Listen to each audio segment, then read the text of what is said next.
Given the fact that most of the countries in the world today are democratic countries and they are imbued with the spirit and values of a welfare state.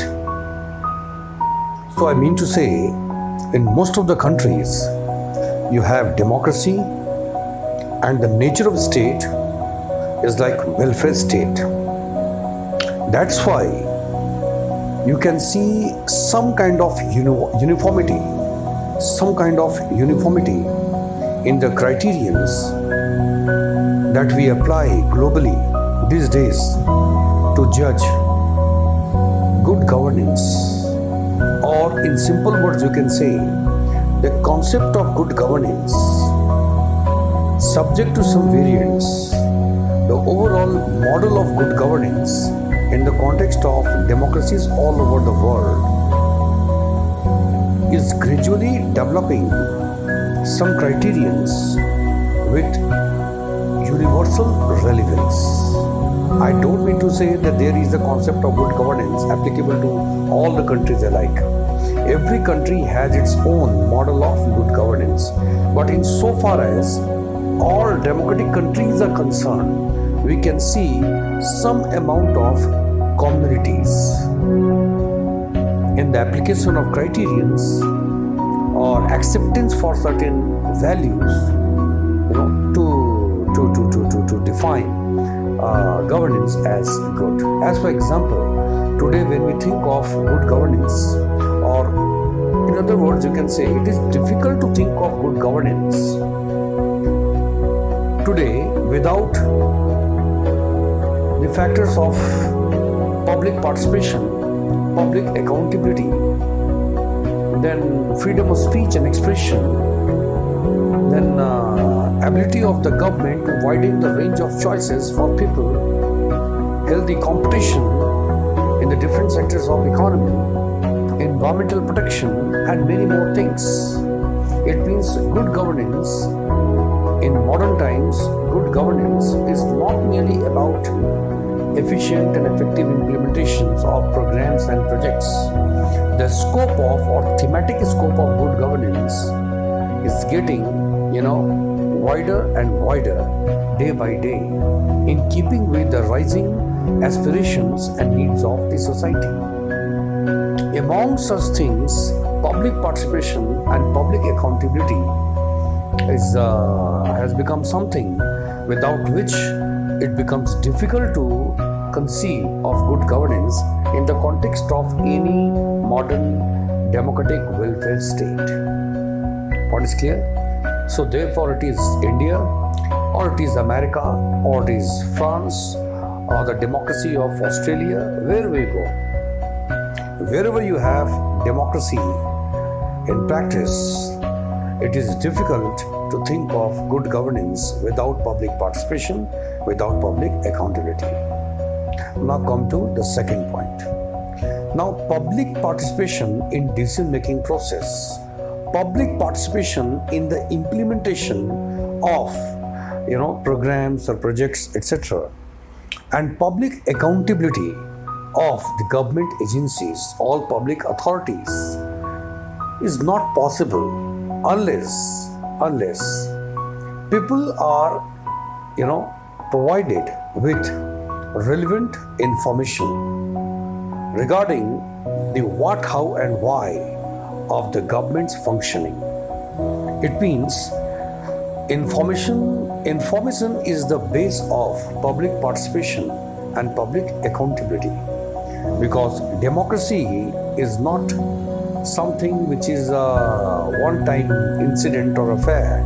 That election takes place, people elect their leaders, and the leaders, they govern the society on the basis of the provisions in the constitution, and once you have elected your leaders, then you go back to your work, and you come only after 5 years to elect the next government. No, this is not democracy. No doubt, you cast your vote, you elect your government, but this is just the beginning of the process. It means it is just not enough to elect the government and to repose all confidence and trust in the government, and then be on the receiving end whatever comes from the side of the government, to be accepted as grace of God. No, this is not the way. So you elect your government, and then you keep a watch on all the developments which are taking place.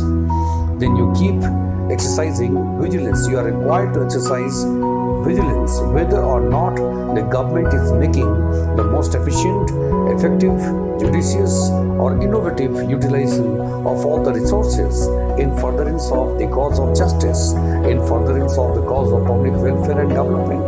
Are they really acting within the bounds of law? Are they really fulfilling all the promises which they made prior to election? So it means democracy, among other things, invariably demands that the force has to come, upwards. It means democracy or democratic form of polity is different from monarchical form of polity. Why? Because here the authority does not flow downwards. Democracy is invariably characterized by the flow of authority upwards and the flow of responsibility downwards, because the government sitting at the top is constituted by the people. It means in democracy is characterized by a process wherein the people at large, they share a part of their authority. They share a part of their authority in favor of the government which they form. And accordingly, in principle, the government is required to make the most appropriate use of such authority in furtherance of those responsibilities which have been given to the government. So, democracy is invariably characterized by upward flow of authority, downward flow of responsibility and accountability. Normally, in the context of any organization, how do we define it? We say that authority flows downwards and responsibility and accountability moves upward. But in the context of democracy, it is something, upside down. Authority flows upwards and responsibility and accountability moves downwards. How can you think of democracy to function like this? Unless people are allowed to collect information regarding the what, how and why of the functioning of the government. It is on the basis of such information that public participation in decision-making process can be possible. And it is on the basis of this information shared by public authorities with public at large. It is on the basis of such information what they are doing, how they are doing the things, why they are doing such things. Getting a point? So if you have this kind of information base with public, then only you can say in genuine sense that public accountability can be enforced. It is quite simple to understand. Without knowledge and without information, people can neither participate in decision-making process, nor can they enforce the accountability of the public authorities of the government. Once clear? And if public participation in decision-making process and public accountability of administrative institutions, agencies, or public authorities, if this is not possible, in the absence of this, you cannot claim that we have democracy in our country. So in the absence of public participation and public accountability, it is difficult to think of a genuine democracy or a sustainable democracy. Getting a point? So when you think of democracy, when you think of good governance, when you think of development in broader context and more substantive form, development, we can define development, as something which is carried out not by the government alone. Development and good governance, these all are multi-star script. It means the government or judiciary, executive government, judiciary, then legislature, bureaucracy, all public authorities, agencies, corporations, research and development institutions. Getting a point?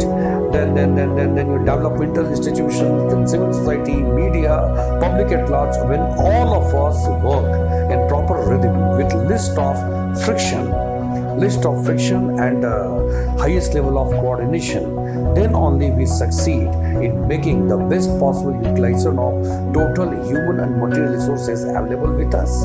And the consequence is development. Development is not so much about giving things to society.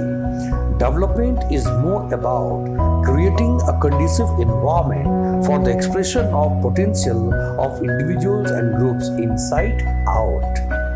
Point is clear? So you think of good governance, or you think of development, you think of public welfare, all such things will become very much difficult to pursue in the absence of public participation in decision-making process and public accountability of public authorities or administrative agencies. And public participation, accountability, transparency, if such things are not available, then there will be very poor equation of relationship between the government on the one hand and society on the other, insofar as trust and confidence is concerned. In the absence of such trust-based relationship between the government and the society, pursuance of reforms or good governance or development on sustained basis without much friction will be a kind of impossibility. So therefore, we need public participation and public accountability. Because we need public participation and public accountability and transparency, we also need right to information. We need to confer on our people right to seek information from the government. Are you getting a point? So if it is democracy is invariably characterized by authority being in the hands of the people at large. So if in any democracy people are the masters, so how can they play the role of masters? They have to elect the government, and they have to ensure that the government is working for their welfare, development and security. A master cannot seek desirable services from its servants unless the master is in complete information. The master is in position of complete information regarding how the servants are working, how much resources they are utilizing, in which direction they are utilizing the resources, what are their priorities. Unless there is transparency, unless there is accountability, it is difficult to think of an efficient and effective services being rendered by your servants. So therefore, in any democracy, a genuine democracy, a vibrant democracy, it is extremely essential that we have adequate means and mechanism, either created by constitution or created by statutory laws or by other means, by executive orders, but we need some kind of means and mechanism to bring transparency, to enforce accountability of administrative agencies, and to ensure that people participate in the decision-making process. It is just not enough to provide goods and services to society. The government should provide goods and services on the basis of priorities identified, on the basis of preferences as expressed by different groups and communities acknowledged.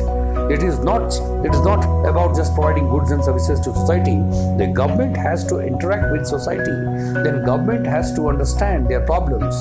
The problems they are facing, the limitations or their preferences, their predilections, and accordingly available resources should be utilized. Things are required to be prioritized. Things are required to be organized on the basis of diversity of preferences of different individuals, groups and communities to be more effective. Do you think that this kind of governance is possible without public participation in decision-making process and without public accountability? No. So if you want public participation and public accountability, then you have to devise ways and means to ensure that people are in position of all relevant information. They should know. If they have information, then only they can ask questions to the government. Then only they can ask questions, they can seek answers, they can provide feedback, and they can ensure that things are managed in consonance with their likes, dislikes, and preferences. This is the contemporary notion of the good governance. It is just not about providing goods and services. You have to be relevant. You have to be more efficient and effective. How can you be relevant? How can you be more effective unless you allow those who are supposed to enjoy the goods and services, unless you allow those who are going to be affected by your action to participate in decision-making process? So information is the key. Knowledge is the key. Getting a point? Unless people are in position of information, they cannot participate in decision-making process. They cannot steer the course of governance, in the direction of public welfare and development which they want. Hence, the significance of right to information. Right to information directly emanates from the fundamental principles of democracy. So wherever you have democracy, there should be ideally there should be right to information, and this is something which was acknowledged much earlier, firstly by some Western countries. So it began in European countries by 1966 and 76. America, the government of USA had acknowledged right to information, freedom of information, and accordingly a law was passed. Then Britain also realized, the government of UK realized the significance of freedom of information. Similarly, Scandinavian countries, they also realized the same. So by 2000, most of the countries, developed countries more particularly, had acknowledged the significance of right to information, and accordingly they passed the appropriate legislation. In India, the government passed a law. A Right to Information Act was enacted by the Parliament in 2005. It means many developments had taken place, prior to preceding 2005, and all such developments in a way inspired the government of India as well to pursue the case of right to information. And accordingly, a bill was introduced in the House in 2005. Right to Information Act was passed by the Parliament, and since then, it has become a statutory right which we have been enjoying since 2005. Point is clear? This is a right to information. Clear? Thank you very much.